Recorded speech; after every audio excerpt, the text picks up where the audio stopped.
seems like a lot of you have been in this business for quite a while, and I've seen sort of the ups and downs, and sort of interesting, sort of just looking at the experience in the room here, it made me think, especially in the topic of Book Plus, of wanting to do a little sort of history lesson here, a little bit of sort of just the last 25 years of Book Plus, because I think what's happened over the last 25 years, I think relates to a lot to what the opportunities are here now and how the world's sort of changed. But I guess before that, let me just give you a quick background on me.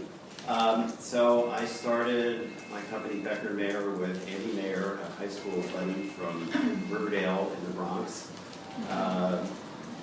33 years ago now, some crazy time like that. And one of the first books we did was actually with Burnett when she was at Russ and Dunlap, and it was books on wheels. It's those rolling books that you see now. That was a technological breakthrough when I riveted some plastic wheels onto a book in 1980. So it's funny, in the 80s, just I'm going to give you a 5-minute biography sort of on our company. In the 80s, Andy and I worked really just the two of us. We had no staff, no nothing. We're actually in Santa Monica, California then. And did two things. We actually worked as independent toy designers, where we created toys for Hasbro and Mattel and Parker Brothers and those big sort of toy companies. My background is actually engineering, hence a lot of the Book Plus, a lot of the toys, things like that. And we did that, and also wrote humor books mostly for workmen, for Peter Workman. So, great pieces of literature like the official book of thumb wrestling. And you live to tell the story too. Sorry? You live to tell the story. Yeah, that's right. So we spent many years working there, and then we moved to Seattle in 1990 as we really saw the writing on the wall in the toy business. As in the 80s, there were all these big toy companies that you probably all remember, like Kenner and Milton Bradley and Play School and all those. But by 1990, they were all either Hasbro or Mattel. They brought them up. There were two big toy companies. So the role of the independent toy inventor became pretty much impossible, because there were two companies to sell to, and then we just basically, that was it. So we wanted out of LA, so we both moved up with our wives and our young kids at that point to Seattle, and started taking our sort of toy design experience we had and started applying it to the book business, and that's when things really started to take off for us. Sort of the Book Plus thing, I'll just give credit where credit is due. I think that it was, some of you might know Robbie Roki, right? Who actually, I think, just some of us is retiring. She did, some of you might remember the Hieroglyph book. That was really one of the first Book Plus books. And I just want to give credit where credit is due, that she really kind of made that happen. It was like that, I think, opened up new horizons for a lot of people in terms of what a publisher could do. So we took that to heart and went, okay, we can take our toy experience, and in the 80s, working with Burnett a lot, we did all kinds of board book ideas, but there was, you had a budget of 8 cents. Right? Sounds familiar. Right, to do something, and we spent a lot of time trying to figure out what to do for 8 cents. Cutting holes always seemed like the best thing. It was very sad, right? That's what you're taking away, right? And using those. But Book Plus, with these kits, then suddenly like, okay, we can spend $1.50, $2. So we started creating all these, coming up with ideas, and since my background was actually electronics, one of the first real Book Plus thing we did was with Running Press, was called Build Your Own Radio, which was an electronic circuit board with a bunch of parts we took off the circuit board, and then you twist wires together to assemble the circuit board and stick it all and build a radio. And it was a huge seller for Running Press. It was a great sort of breakthrough item. And I'm going to talk a little more about China as a resource, but just as an aside, it was just really funny how we would talk to these vendors in China. And this was back when there was no email, right? It was a fax machine, right? And I remember a fax machine was like the size of a refrigerator. It was like this thing.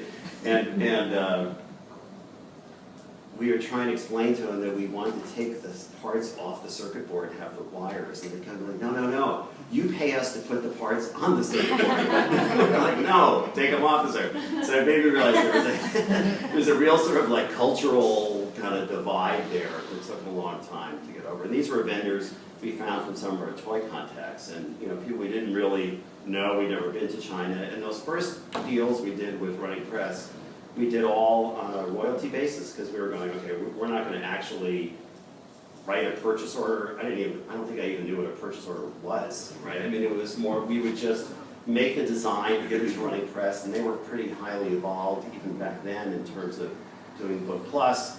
So we just gave all the information to them, and then they did all the manufacturing, and we got an advance in a royalty. We did that for a while, and then I sort of realized, okay, now I've kind of learned exactly how to do this.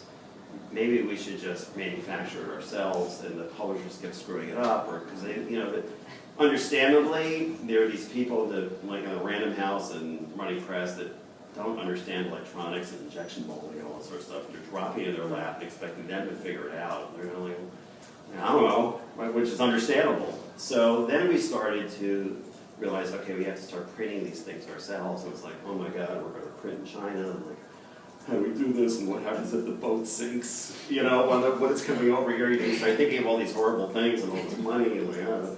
But then we just sort of went for it, and it was, it's just not that hard. It's just, we were kind of doing all the work, we just weren't shuffling the money around the way we needed to. So when we started doing that and realized, yeah, you just send them an order and they make it, and you send them the money and everybody's happy and it works, and it all happened. And then that's when our business started to take off, and the irony of it is, we didn't even know there was a term like book packager. Then somebody said, you're kind of working like a packager, and we're like, what's that? We sort of backed into it. It just sort of became a logical sort of just succession of the way to work with publishers. So that's when our business really started to take off, because okay, we can just do whatever we want. We found a few good vendors in China that can make anything. So that's when our business really started to take off.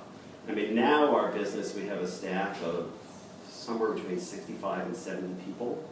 And we do probably 80 books a year or something like that. But I should also say that there's part of the company is we also have, and I'll get this a little bit because it relates to Book Plus, our own brand now called Smart Lab, which is a toy brand. We're not a packager anymore. We have the inventory, it's our brand. And I must say, in some ways, it's very refreshing because we don't really have a client. We can just sort of go, let's do this. We just kind of do it. And I always go like, wait, isn't there somebody I should be asking? Doesn't somebody have to approve this?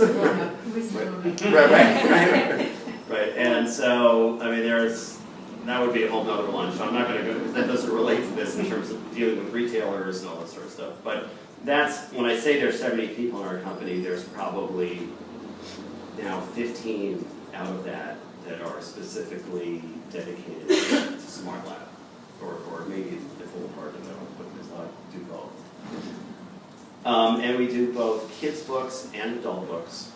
Both my partner Andy he really did more of the adult books. I did more of the kids books because it just got big enough that we had to split it in half. So it just seemed sort of like what he liked and what I liked, but before that, we were both doing both, and now actually Andy is just retired, and he's moving back to San Diego, so for the last year, I've been working on all the adult books as well now, too, again. Which is, I mean, I've enjoyed it, except for all those pesky pages. You used to be like, you just go, okay, I can read this in like 10 minutes. I'm not reading this over the weekend, it's not going to happen. So that's just a little history on our business. And I would say just about all we do now are what would be called finished goods deals, meaning that we're actually doing the manufacturing. They're the rare advance and royalty deals, but mostly we do finished goods. And a big part of that is about a third of our business now is international, outside the US. I mean, a third is a big chunk, right?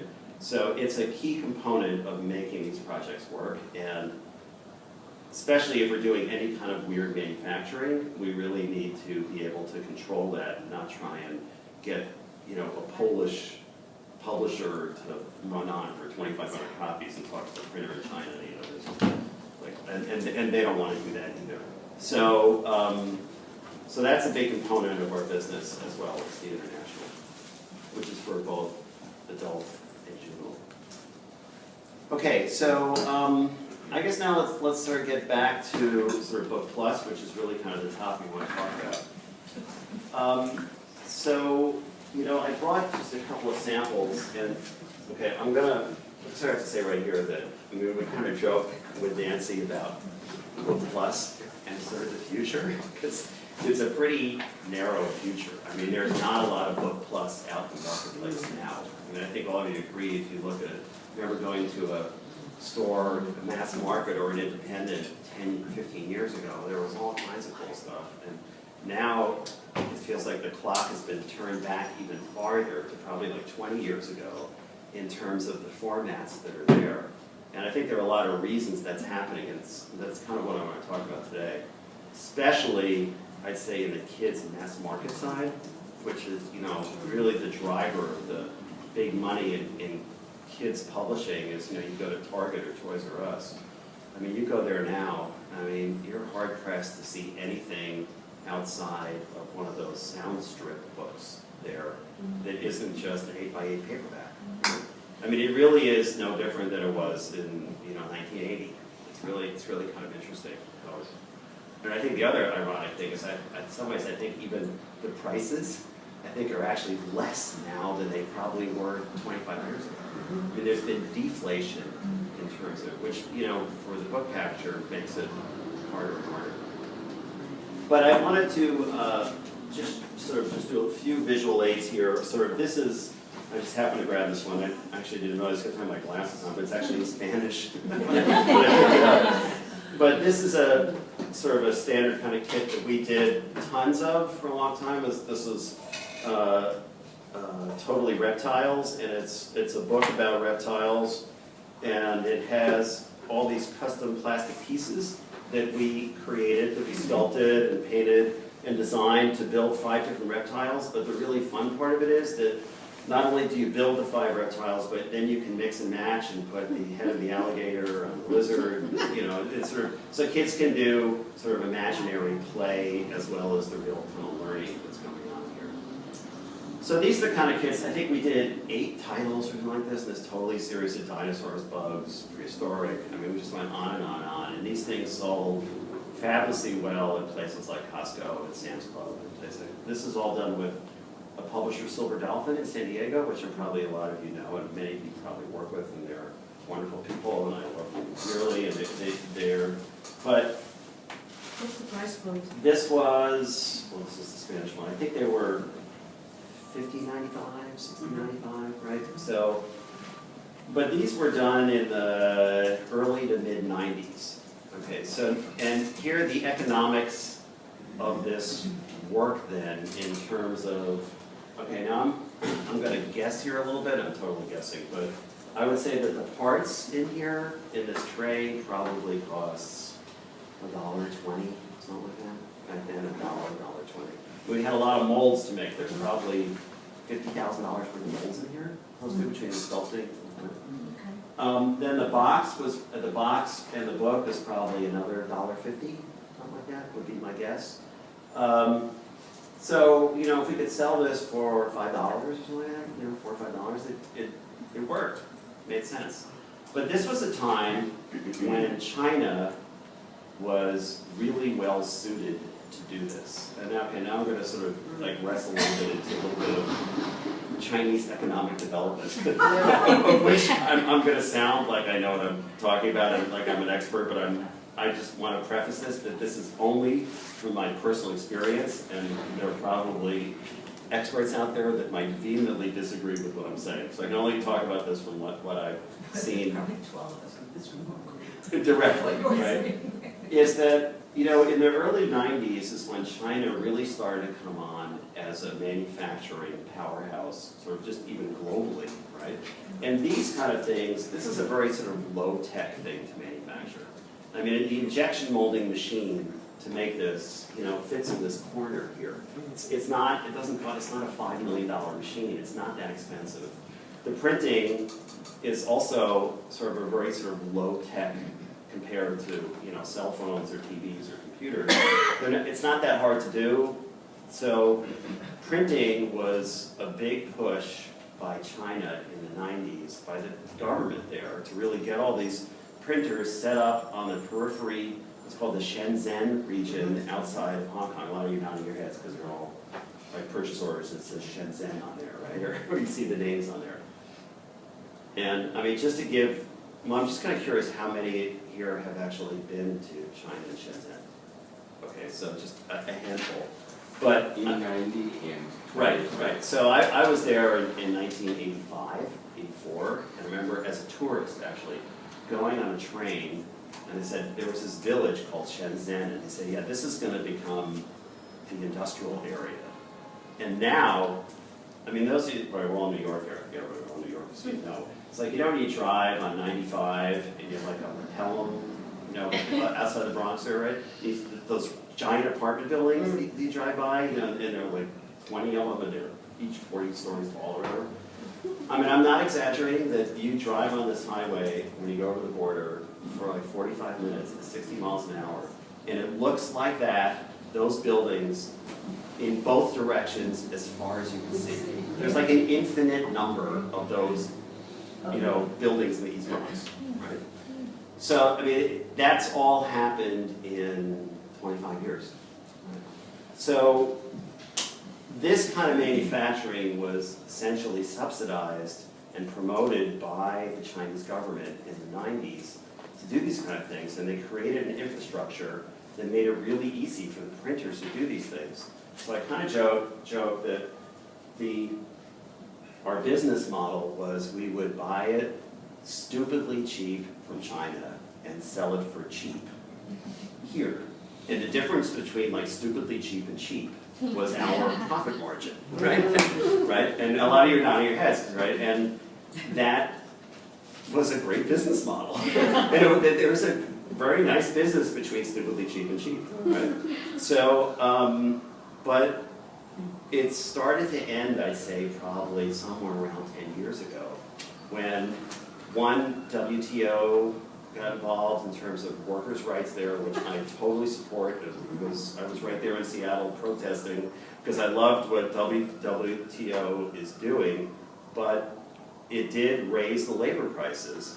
And you look at a package like this, I mean, generally, for a book, two-thirds, you can usually estimate that two-thirds of the manufacturing price is the materials, the raw materials. I mean, that's a general guideline, I think, for just general book printing, right? For something like this, it's well, certainly if it was in the US, it would be way, if you're doing equal wages, it would be way, way more, because people have to stick these parts in a little tray. You got to fold up the tray. You got to wrap the paper around this board, right? This is not a standard thing. I mean, you go to the factories in China, I mean, they just have an assembly line, and people there with a brush of paste are pasting this on the thing on here. They rub it down, they fold it over. Every one of these is made by hand, right? And then somebody sticks in a die-cut machine, and one at a time, and punches out the hole, and they assemble it all. So, when we started making these, the labor cost on this was, there was a fair amount of labor time, but the labor cost was small, which is why it has such a great perceived value in the store, right? But as time kept going there, and China got more developed, and there was less emphasis on promoting manufacturing for these kind of things in China, because they started making cell phones and TVs and things like that, right? And so the labor force there also, as they're now, it's mostly women, they're 20, 25-year-old women that that went to these factories. They're really nice factories. There's nice factories there are in the US, they really are. And these were great jobs they had, but now they want to work in a restaurant and wear nice clothes and listen to music and they get paid the same amount that they would standing on an assembly line. So the labor prices have gone way up, which has made, essentially, I think the cost of the plastic's gone up some, but not that much. But the cost of the package and assembling all of this has skyrocketed, especially in the last 5 years. And there it's really because I was sort of joking, they're all making cell phones. Well, now they really are all making cell phones. So what happened is that a lot of, all the factories that were doing these, not all of them, but a lot of the factories that were doing these kind of projects that we all relied on as publishers and packagers to create these things, they've been pushed farther out from the Shenzhen area, and a lot of them are, I can't even pronounce the names of them, but even to the point now where some of the factories are opening up in the Sichuan province, which we all know is spicy food. It's right. But Sichuan is that's 1,000 miles inland. I mean, it's like in the middle of China. But there's the big river from Sichuan that goes all the way down. So they are now, I mean, I think we'll see, this is my guess, that 10 years from now, most of the books that are printed in China, that even have a whiff of hand labor, are going to be out in the Sichuan province or around there. And they're going to have the expense of shipping it down the river on barges, and it's going to take an extra few weeks. But they're not interested, China's not interested in the kind of manufacturing we want to do around Hong Kong anymore. It's just, I mean, it's no different, I think, than what happened in the factories. You go to New England, you see all these factories are now empty, and then they went to the south, and they're empty, and now they went to China. And now they're going from Hong Kong, and it just keeps going. So that's sort of progress. One thing that, further what you're saying, I represent a cloth book company in China, and the owner was explaining to me that a very big factor, especially around the Hong Kong area now too, is this whole one-child thing where couples have one child and it's a son and he's a prince.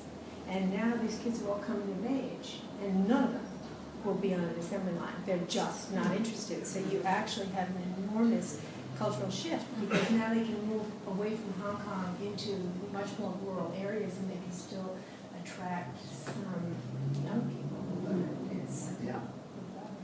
So, I mean, the reason I'm bringing this all up, because we didn't come here to talk about China economic development, but actually we really did. Yeah. Because, I mean, Book Plus and China are like this. I mean, because there is no Book Plus without China, right? I mean, I kind of look back and say that, I mean, book packaging outside of delivering a disc would not exist without China. I mean, that whole industry of manufacturing this stuff would never, my business would not have happened without China.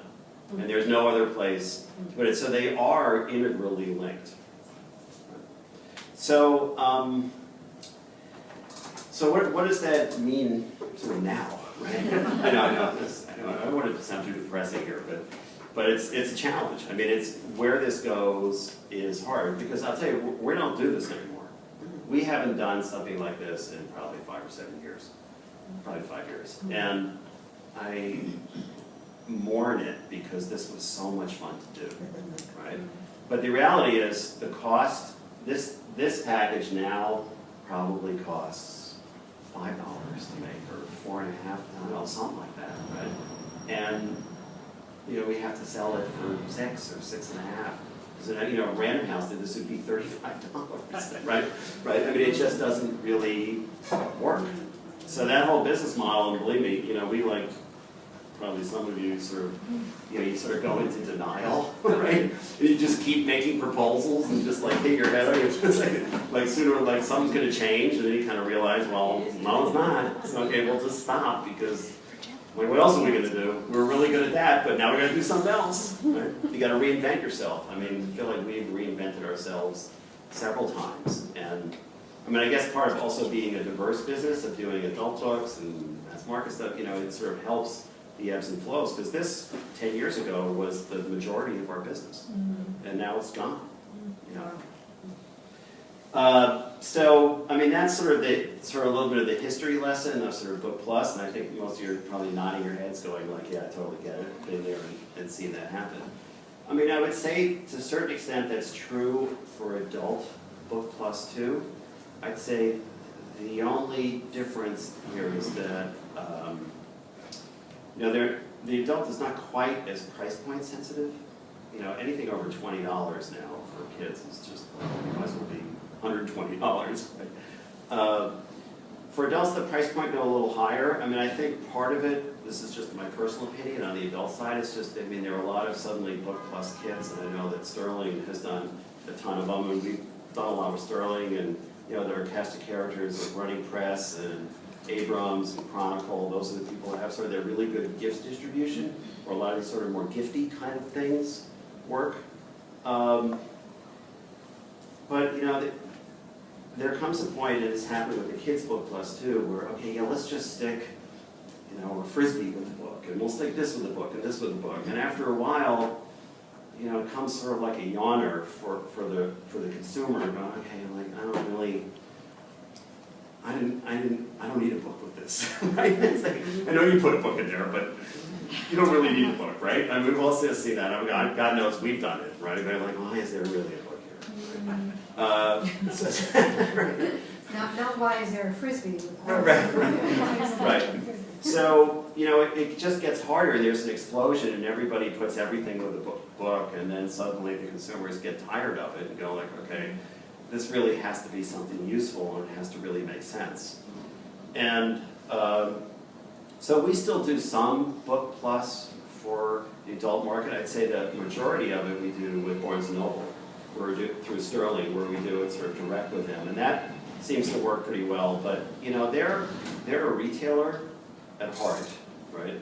So, you know, they don't buy 2-3 years supply of these things. They're used to buying 6 months at a time. So the reality is that, and also sort of the publishers where they don't have there're just not that many bookstores left, right? So gone are the days of them buying, you know, 25, 35,000 copies, at least in our experience, most things, buying 25, 35, 50,000 copies. They want to buy, like, oh, this is great, I'll buy 12,900. Like, that number's probably resonating with a few of you here. The dreaded 12,000. Right, if you're lucky. Right, 7,500, right? So, like, you know, the business model that I was used to doesn't work, right, at 7,500 or 12,000. I mean, we would end up breaking even or even losing money on the first printing, right? So there are a couple of ways to look at it. I mean, it's a difference that, you know, book packaging is built on a very slim margin, but no risk, right? I mean, that's sort of the premise of what we do, right?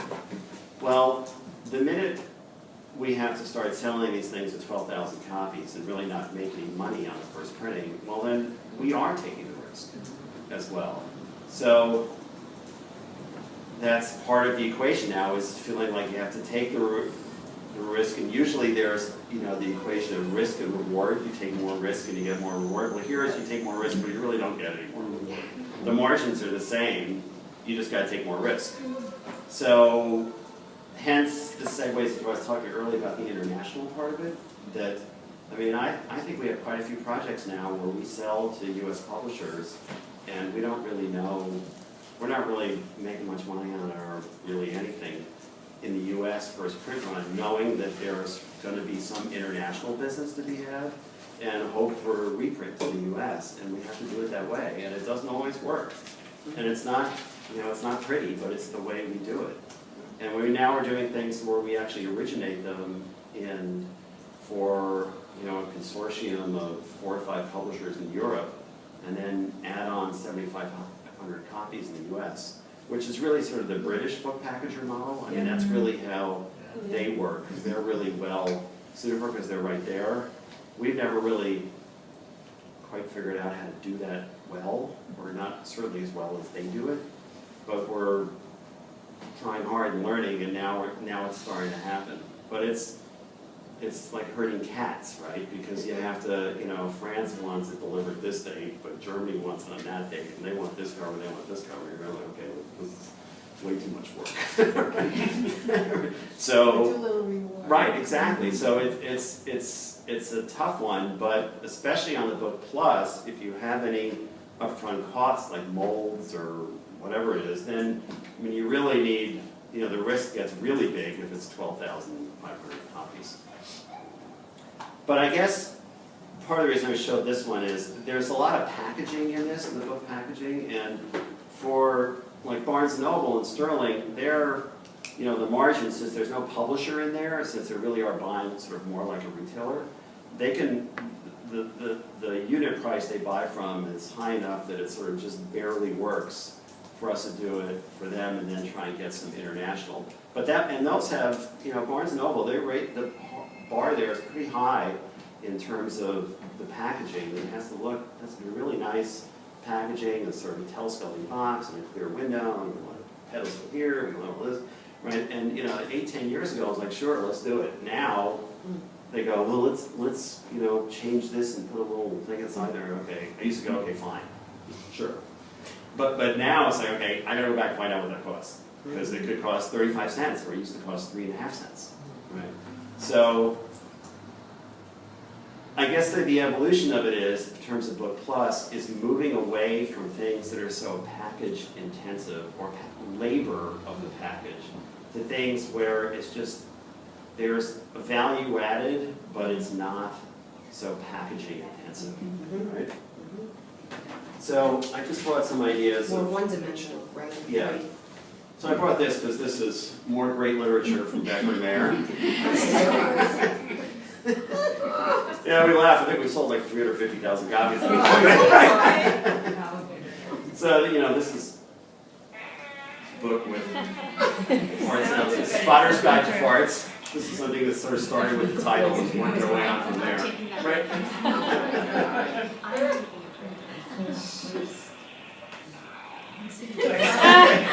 I need that. So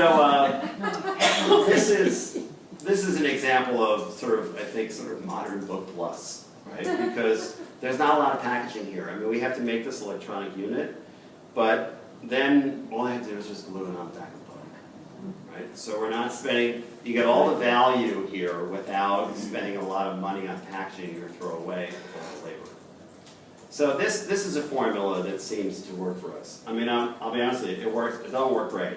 This is also one of the ones. Even this working, you know, at margins now. You remember how we used to. Well, I put it this way: when I started doing this, publishers used to buy 4 times that. Then it became 4.5, and it's 5. You know, now it's 5.5 or 6, right? So it gets next to.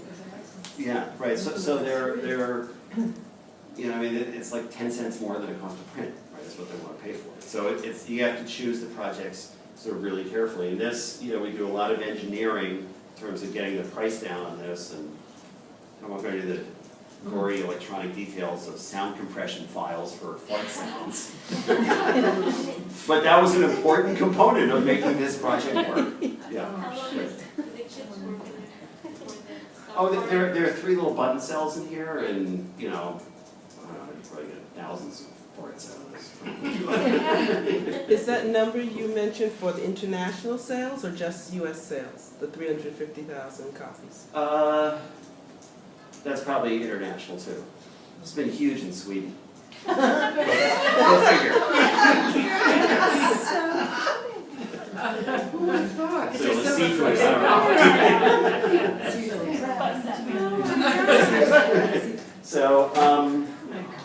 So then here's another example of one that I brought that is, this is also another series we did that's done really well. This is Obsessed With, right? Here, this is a really substantial book. I mean, there are 2,500 trivia questions along with a electronic module in here that this is something that we programmed and created, where it randomly picks the question number on there, and then, okay, then you go to number, you know, 2,500 whatever, and then it tells you if you're right or wrong, and keeps score, and things like that.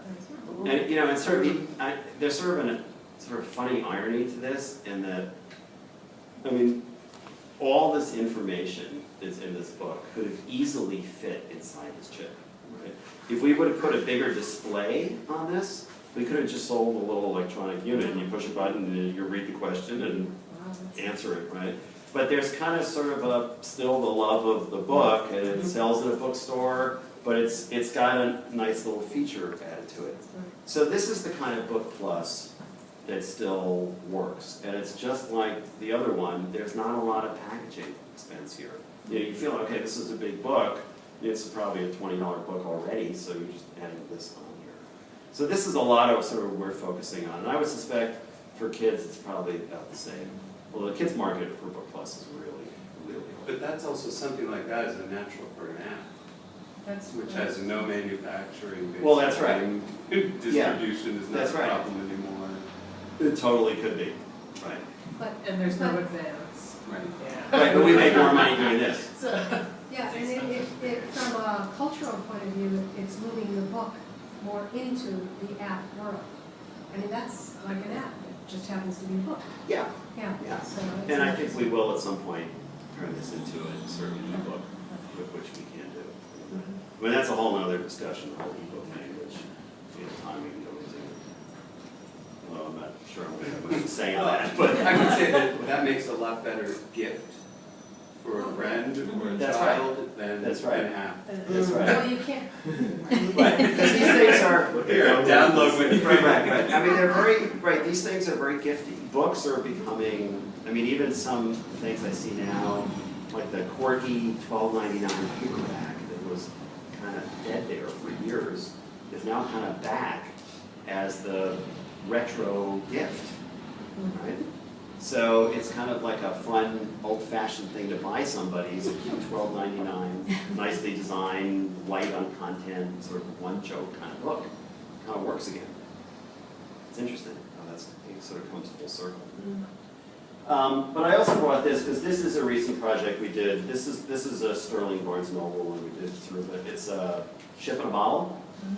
So this comes, you know, we sourced a actual glass bottle, works in paper engineers, and you paper engineer and build a paper boat, you know, and you stick it in here and you pull the threads and lift up the sails. It's actually really cool.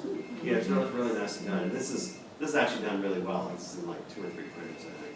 Then we did a pirate ship in a bottle, and now we're doing Constitution. Well, this is the Constitution. We're doing. What are the price points on these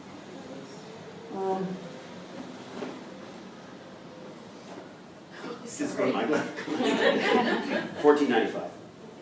Yeah. But this is for Barnes and Noble. I mean, if we did this with a, you know, like I said, we did this random house, it'd probably be $40. Right. Yeah. But it's also mostly paper. I mean, about 10 years ago, we might have made the ship out of something else. Yeah, so there wasn't a lot of upfront investment in this, right? But there's all this packaging labor in here.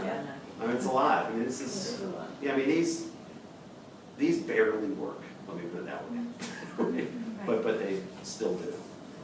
so Jim, I'm sorry, would that be something that would be manufactured further out into the hinterlands? No? Not now, but it's, Oh, so you're- well, yeah, I don't remember where, but I mean, the Sichuan part, they're really far out there. I mean, the only things that are out there, starting to get out there now, are like they're really big, like the Matthew Reinhardt, Robert Sabuda kind of big pop-ups where, you know, it takes like hours to build one of these books. Those are kind of things that are starting to be done out there. This is not super labor intensive, so they would be, it's probably not done right near Shenzhen, but, you know, a few hours, 3-4 hour train ride or boat ride or whatever it is away from there, yeah. And is the outer area a toss, or is it something that's storage? The box? Where you keep it? I think you toss it. Yeah. So then on the kit side a little bit, you know, we really don't do any Book Plus at all anymore because we just can't get the numbers to work. It's really too hard. But what we did do is start Smart Lab, which is a toy company. I just brought the catalog here, and I know some of you might maybe have seen some of these out in the marketplace. But it's really kind of a Book Plus toy company. It's a toy company where they all come with books, and it's mostly science toys. That's really kind of my passion, what I really like to do. And so and it's interesting. I mean, the toy retailers like, whoa, you got a book with that? You know, it's really become sort of our trademark. And we make a really nice book. It's not just, just throw an instruction sheet together. When we do the same job we would do for Scholastic or one of the other big trade houses, but we just do it ourselves. So it's just sort of interesting how Book Plus now for us is really not sold in bookstores, but really more in toy stores. And there it's kind of resonated. I mean, we're actually just going to be in Walmart this fall with this, and you know, it's just down there, and the toy buyer was just blown away by the books in there. It's kind of funny. You know? It goes like this. Yeah, it sort of goes backwards, but that's where sort of the value is. So we sort of figured out how to take what we're good at, but just find a different avenue for it. But this is the kind of thing you really, I mean, you have to like start your own company around. You can't just be a book packager. I don't think you can package for a toy company.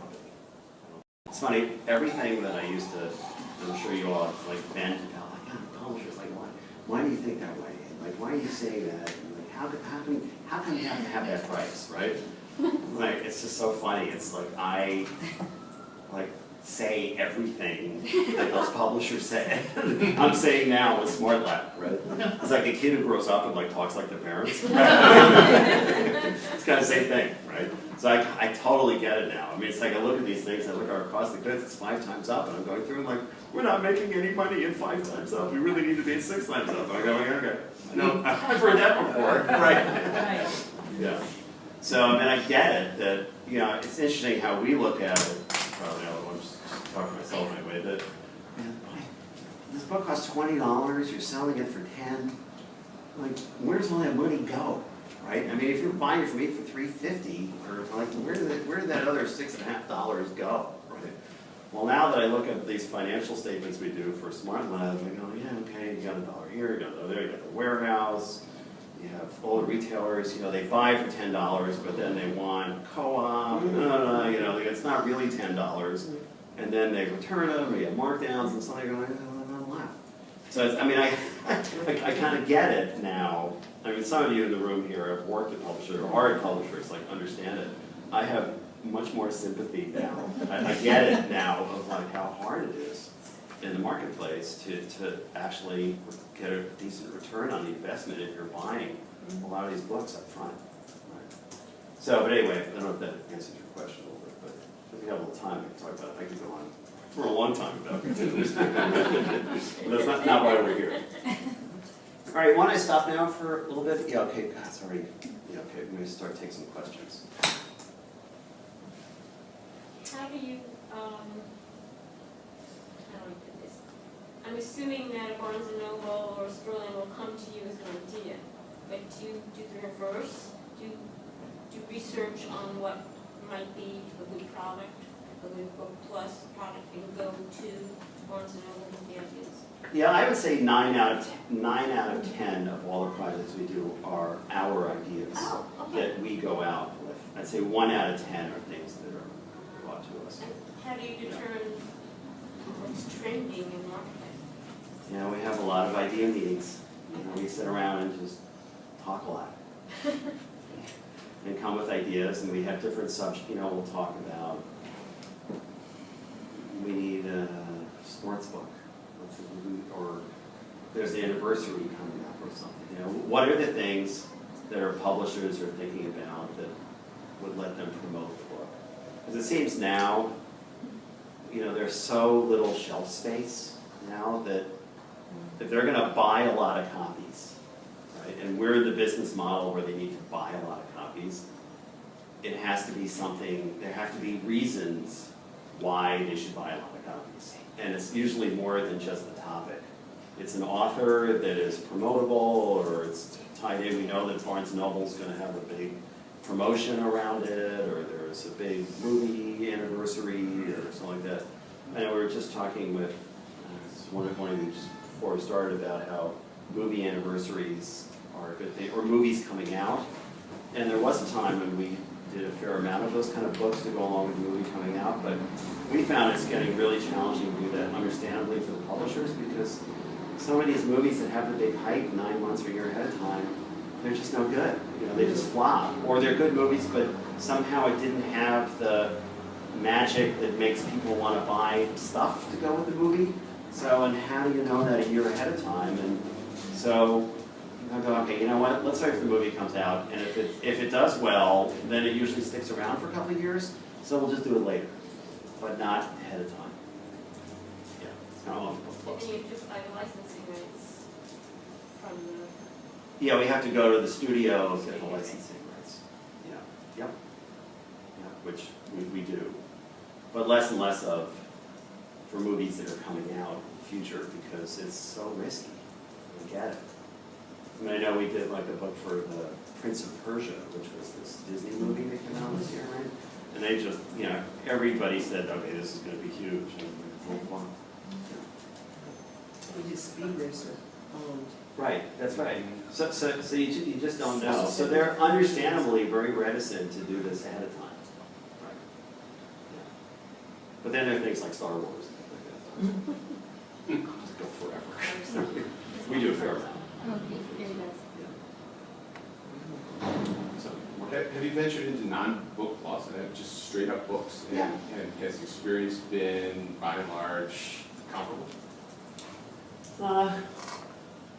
I think it works if we have a property attached to it that, you know, we went out and got like Yoko Ono to do this book with us on John Lennon. You know, where we have somebody specific or a license specific that it's sort of the value added we're bringing is that you actually got this person to agree to do a book with you, right? Then that's as good as some weird format, right? So But what about your scrapbooks?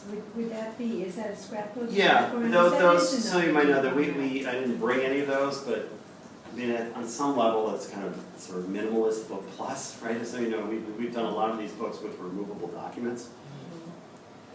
But those have, once again, see, that's also gotten a lot more expensive than they used to be because of all the labor involved to put those things together. And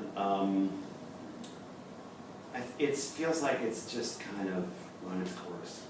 You know, I think we've done most of the ones that are really worth doing, and sometimes they become a little bit of a stretch. And I think the consumers are just like, it's just not special anymore. I mean, the first one we did was on slavery, and I think that was like, I don't know, that was like 1995 or something like that. I mean, it's coming up on 20 years ago or something like that. So, I mean, we've probably done 50 books like that, but it doesn't seem like there's a big appetite for it anymore. It's a bummer. I don't know. Like, I love doing those. They're really fun. They're hard to do. Jim, is there no new international labor market that might be replacing China, that is on the horizon? Not that I know of. Well, I know that Thailand is doing a fair amount of just sort of straight up books and like really simple paper engineering or things like that. So those kind of things kind of work. Where it really falls apart is Book Plus. Because sourcing the materials, you know, if you want to do like a knitting kit, right? It came with a ball of yarn and like a couple of knitting needles. I mean, in Thailand, they go like, oh, where the hell am I going to get yarn and knitting needles, right? They have to go to China to get it, and then they got to export it, import it, and they got to, yeah. So that makes it really hard. So the size of China's geography, because it's so so various, is one of the reasons that it makes it hard to replace in this one.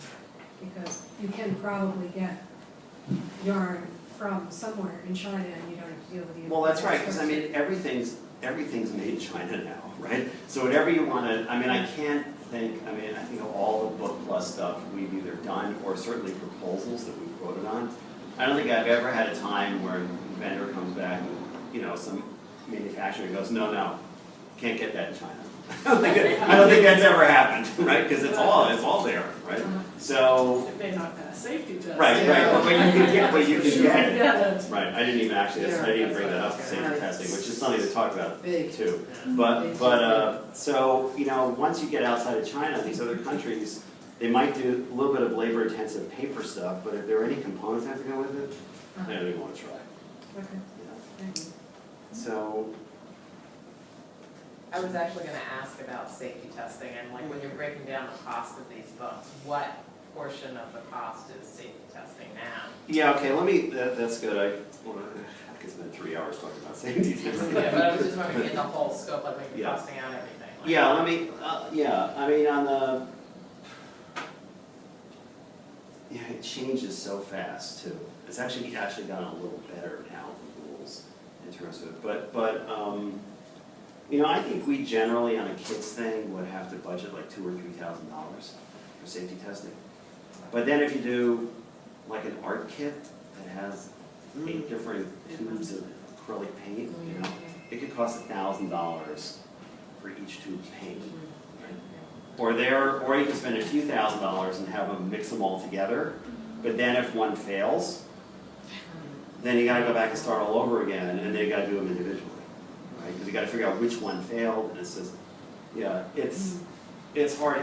I'd say it's actually the really dark days of safety testing, I think, were like three or 4 years ago, when they suddenly had all these rules. Well, you know, when they had the screw-ups in China, when China just totally clamped down and said, okay, we can't, you know, China basically went, we can't, it was like a public relations move, right? When they had those toys, right? So they went, everyone went, okay, everything from China's got lead in it. So they went, okay, you can't, I mean, there was a while there, and I think it's still, of course, I'm just not that followed this thing. But, there definitely was a time when, you know, you couldn't get it out of China without it all the safety. They just wouldn't let it out. It wasn't a matter of choice. You had to pass safety testing to get an export license. I think that's still true. So that makes it really hard. And then, you know, with safety testing, because we have product liability insurance, you know, which you really kind of need to have, especially with kid stuff. I mean, you can't tell the lab what to test for. Because if you know, there's this big form, you can say, well, it's for ages 6 and up, and it's going to be used this way, or this way. And they test for that and get it to pass, right? And your client might be fine with it, but then some 3-year-old gets a hold of it and uses it in a way that you didn't check the right boxes on, and then the product liability insurance people go, well, you know what, you didn't test it for the right thing, so too bad. You're allowed. So you have to. Well, we do put a sticker on there that says for ages so and so and so and so. Yeah, you can put a sticker on there, but the lab decides what the age group is.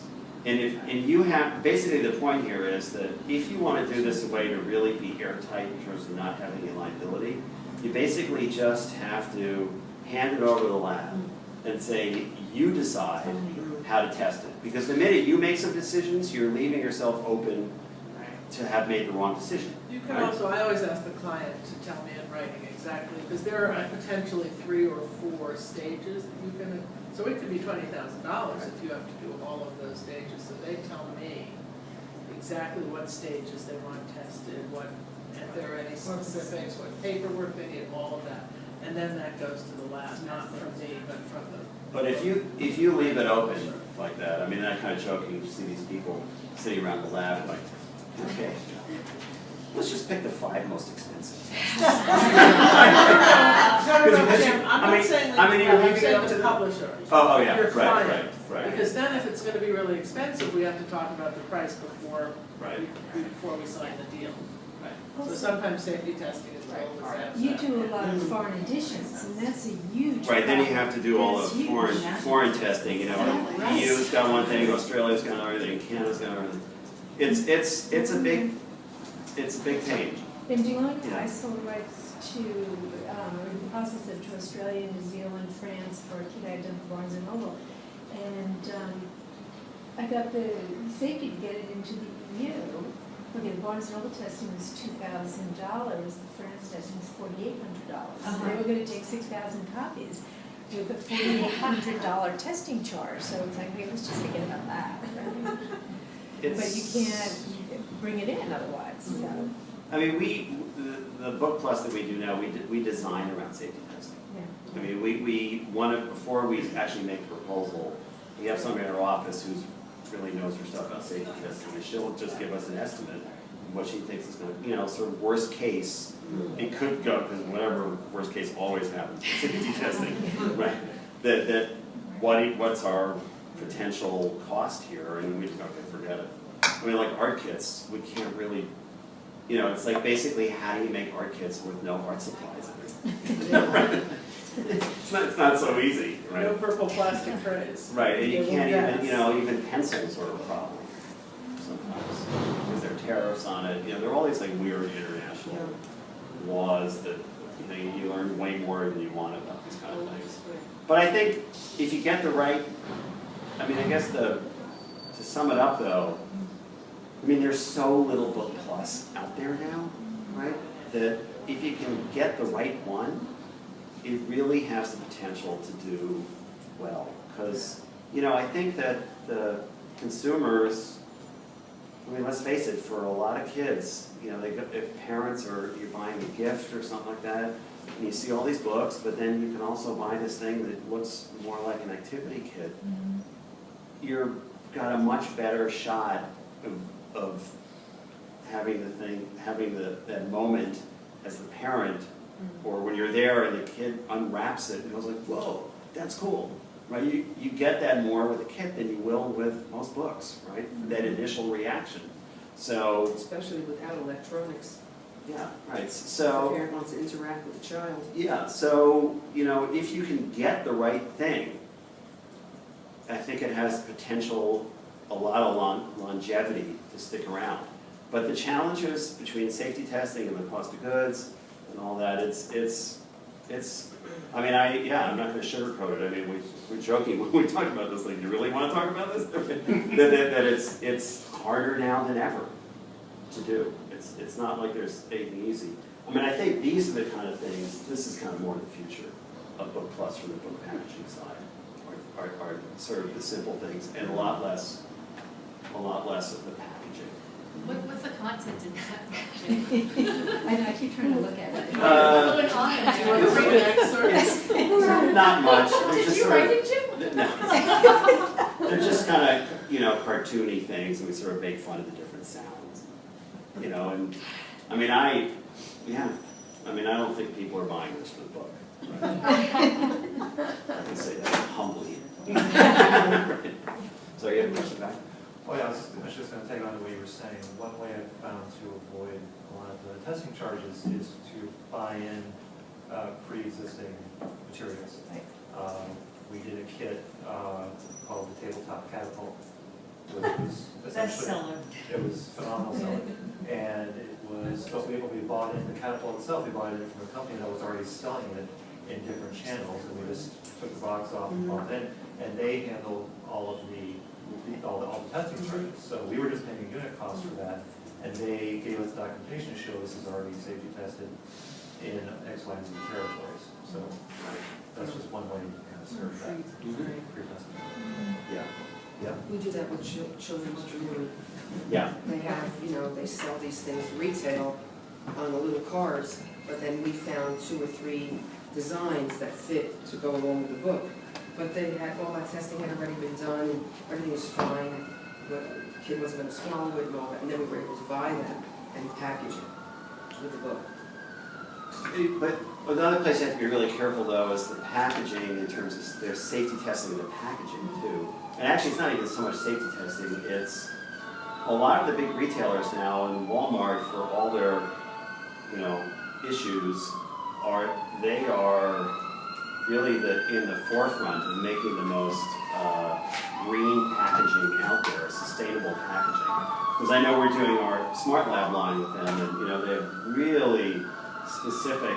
If you're going to have a little acetate window, you have to use this kind of plastic, but not this kind of plastic, or you can't even have a plastic tray in there, and so you have to be really careful that if you think your product could end up in some of these mass retailers, you might have a situation where the publisher is going to be really unhappy with you in that you've sold them a package that Walmart won't take, right? Or Target or Toys R Us. A lot of these things, and they, of course, they all have different rules.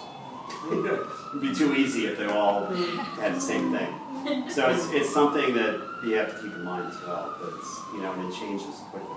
Actually, that's really refreshing, I have to say, that Walmart's got these in place, because about 2 years ago, a year and a half ago, the president of the Sierra Club, National Sierra Club, left his position to go work at Walmart, and all of his left-wing radical friends were screaming at him, like, how could you go in there? And he said, I'm going to change it from the inside, I'm going to infiltrate the beast. Yeah. And it's happening. I'm just thrilled to hear that. Well, and I can just tell you from my personal experience of working with Target and Walmart and Toys R Us and these major It's harder for me, but I'm thrilled. Right, and you know, a big proponent of corporate responsibility and all that stuff. And I think if I knew nothing and somebody asked me now, I would say that Walmart is by far the most progressive company of all of them. From their vendor part of it, I don't want to talk about their employee part of it, but from their vendor part of it, what we have to go through, the hoops we have to jump through in terms of our vendors in China, they are way stricter than everybody else, even more than Costco. Yeah, and it's really, I mean, it's wonderful what they're doing. I mean, it's really, I'm really impressed. Yeah. Except it makes it harder for us, but. Yeah, it makes it harder, but it's, I mean, that's at least that's the pain in the butt that you feel good about doing, right? Yeah. Any other questions? I know we still got a little more time here. So let me just double check if there's something else I want to talk about here.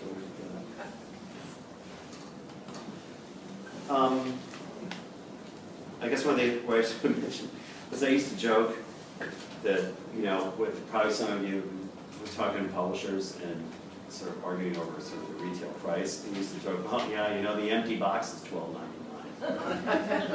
Well, the empty box really is $12.99.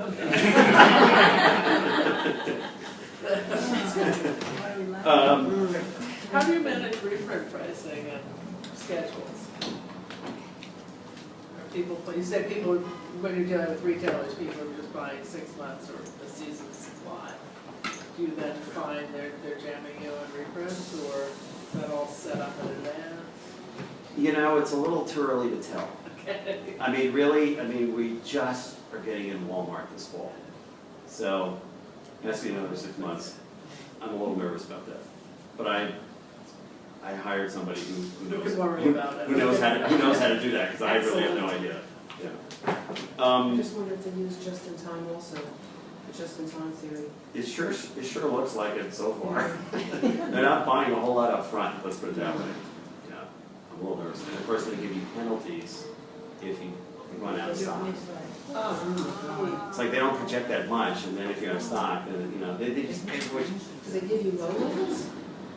Do you discuss low levels with them, where You know, they'll get to you when it gets down to this? I really don't know. I don't know. I'm not an expert on that part of it. You know, the other thing is too, from the international side, I forgot to mention, is there's also a value-added tax, which is unfortunately another hurdle for Book Plus. And most of the European countries have, you know, this VAT, the VAT tax, where they pay, you know, it's a pretty stiff tariff. It's like 17%, right? That's on, if it's, I think if it's an international person doing this, that if it's 48-page book or more, you can usually talk them into a 10% rate. But otherwise, it's 17%. And that's a huge hurdle for the publisher, because the publisher has to pay that. They're the ones responsible, because they're buying it in. They're paying taxes in that country. So basically, they have to figure that into their margin, which makes it all the much harder. But I would say the positive thing about Europe now, you know, the euro is, I don't know, it's like $1.30 or something like that, right? That generally something that's, we've seen things that are $19.99 US, a foreign publisher generally just, yeah, that's $19.99 euros. So you got a 30%, you know, bump in there, which helps. So some of that can be taken up by the VAT tax, but there's still enough left. So the foreign publishers generally buy at a higher price than the US publishers do. And they take smaller quantities too, but prices that the US publishers would never buy. So that helps. When you're selling to Walmart, Costco, or what have you, are you finding typically that they're taking them FOB, or they wanting you to land them here? And if they, I mean, if you can do the FOB, is that going to negatively affect your relationship with the distributor? Well, yeah, right now, okay, I just want to preface this, that now we're really talking about the toy business. Because I'm really in the toy business as part of this, not the book business. But there, it's, well, I was talking like Costco, they buy it all FOB. Because it's a fourth quarter business, they buy it all in and then they just sell it out and they're done. they don't really replenish. Certainly wouldn't be any time. I mean, they sell them all in 8 weeks, right? Like Walmart will buy, I think, they're buying half the amount FOB, and then the rest we have to do through a warehouse here. Yeah, I think that's sort of generally the way it goes. They'll buy at the beginning FOB, but you know they want such a discount. You know, it's this much either way. They're not stupid. You know, they know exactly what it costs, so they figure it out.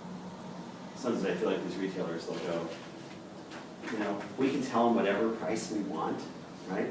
They just pick it up, they look at it, you know, and or they'll look at it, they'll take it back, and somebody there is, you know, has enough experience to go, yeah, this probably costs $4 to manufacture. So the buyer will come back, okay, I'll offer you $4.50. You know, it's like, I mean, you know, it doesn't really matter what you say. It's like it's really no different. You know, they just, you know, that's how it works. At least that's so far what I've seen. But I mean, my toy business is actually working pretty well. So we're in the wrong place. So we're in the wrong business. Yeah, no, what you asked. I mean, but I mean, my book packaging. I mean, our book packaging business is continuing to do well, but it's not doing what we were doing 10 years ago. You know? I mean, we're not doing this at all anymore. But things like the farts and this. Right, farting's always good.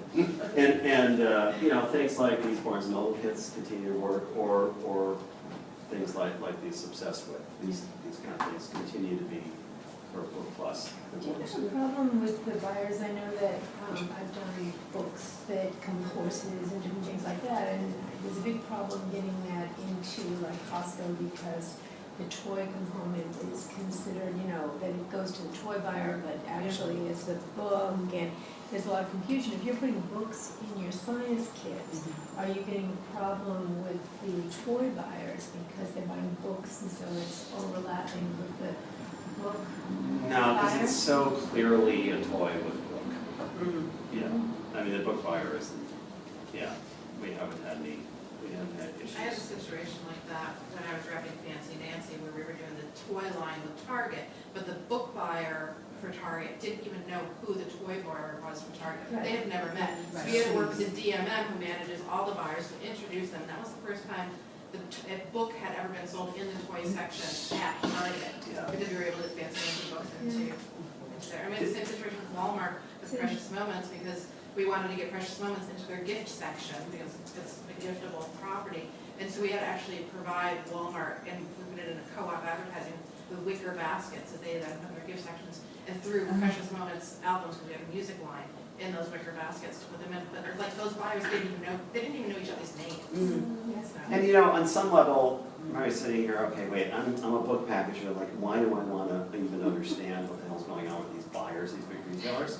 But you know, to be successful, I think you really have to, because especially if you want somebody to buy 25,000, 35,000 copies of something, they're only going to do that if they either have shown it to Target or Walmart or one of those companies, or are so confident that they can sell at those places and are going to buy from you. So understanding the potential hurdles at these big retailers is a key component to this, because that's exactly the thought process that the publisher is going through.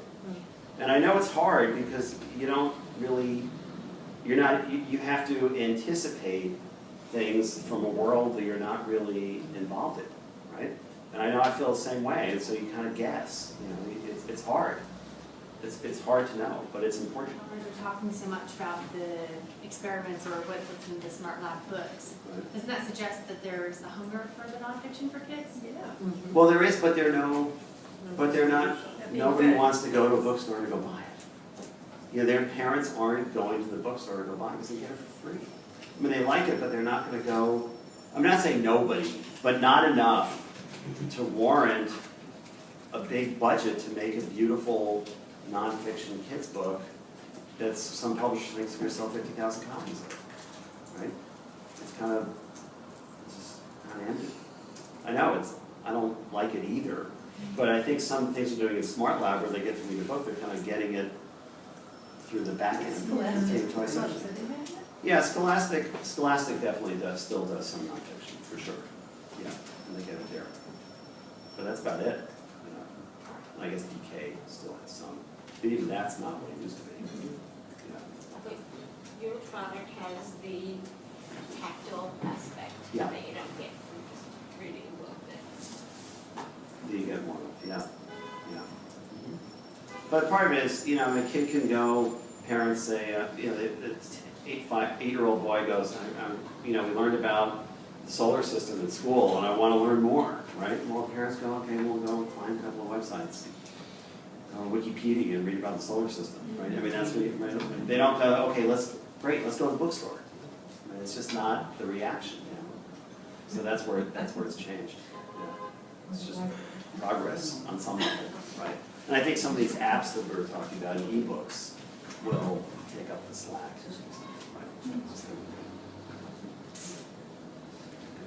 Right? So the word is diversify, right? I'd say so. That's the word, Yeah, diversify. Yeah, I was Go into a hoping it niche. should be more, I was trying to be upbeat here. It's not easy. On Book Plus.